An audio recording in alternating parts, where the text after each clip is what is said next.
Hi, everybody. Let me walk through how this assessment works. Okay, so we're all together on the same Google Slide document. Okay, and we will be forming groups. The groups are just to provide each other feedback. You'll be only using the comment feature, or you can right click on slides to give a comment. Okay.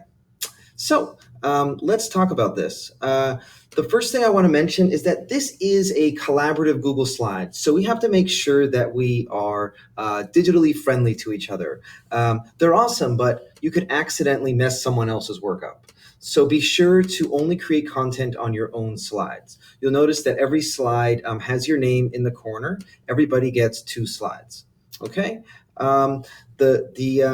Oh, I didn't do this, so I'm just going to cancel that.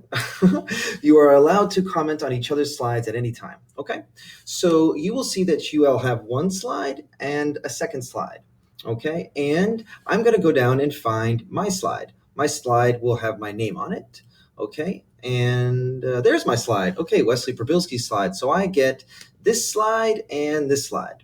Okay, great. So the first thing I need to do is, based on my philosophy, what should my assessment look like? All right, well, I wrote this real quick. I really like students when they create their own content. I should be writing more here, but just for the demo, I wanted to show. I got to paste in my standard here, and now I'm going to describe an assessment. I'm just going to pick one or a task for my students to achieve the standard above here. Okay, and it's got to be aligned to my philosophy.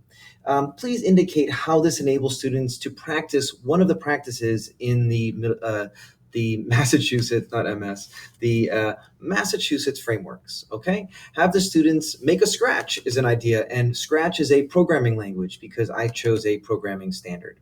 Okay, so I'd write this out, and then the next thing I do is I just want to make sure I share the brainstorm that I did from the previous activity. So I can say insert, and I can go to image, and inside image, I can press camera.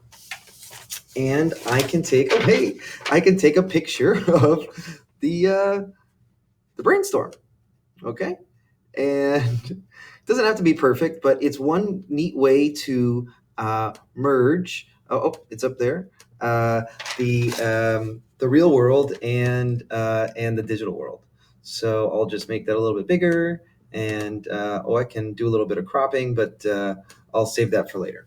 The next thing I want you to do is to engage in this thinking activity, and this is going to help you be creative when you're designing your lessons later. So the first thing you do is, what color best represents your assessment idea? Well, I don't know. I think that my assessment idea really makes me think about blue because it's bold, and it just makes me feel that way. And then you're going to post it in a symbol that what do you feel that this assessment idea makes you think of? So once you select this, you can go to insert, and you can find the thing called special characters, and there's all kinds of special characters. So I don't know. I'm going to type in tool. Let's see if I can find a tool. No. Maybe I can find a robot. Okay, I can insert a robot. I can also draw something. Let's say I was looking for an umbrella. It should give me some kind of thing. Oh, no, give me a bunch of characters. But let's just search robot. Okay, so I'm going to insert robot there. Let me see. I think that's how you do umbrellas. You go like this. Nope. So then I have my little symbol there because we're going to be coding, so it makes me think of a robot. Okay, and then I need to place some kind of picture here. Okay, so I'm going to go to insert images, and I can say from the web. So right here in my slide deck, I can actually search the web. Okay, so what image best represents my assessment idea? Okay, let me think about that. We got blue robots. You know what? I'm thinking about a landscape, really, because that's what I want the students to do, is probably of landscape. So I'm going to drag that, and that can be my image on my slide. And it might be inserted really big, so you might have to make it a little bit smaller. And then I have my idea. And the next thing you're going to do is you're going to go to the presenter notes, and you're going to say why you chose your color, your symbol, and your image. Okay, cool. All right, so I have done that.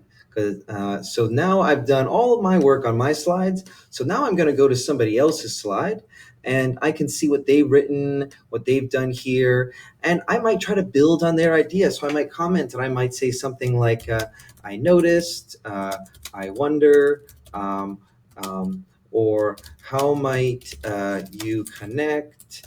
A lot of different things you could do.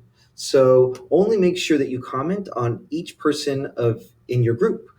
So if we go back to the group slide, don't forget that Randy should make sure she comments on Alexandra and Shobhan's slide, and vice versa for each other in the group.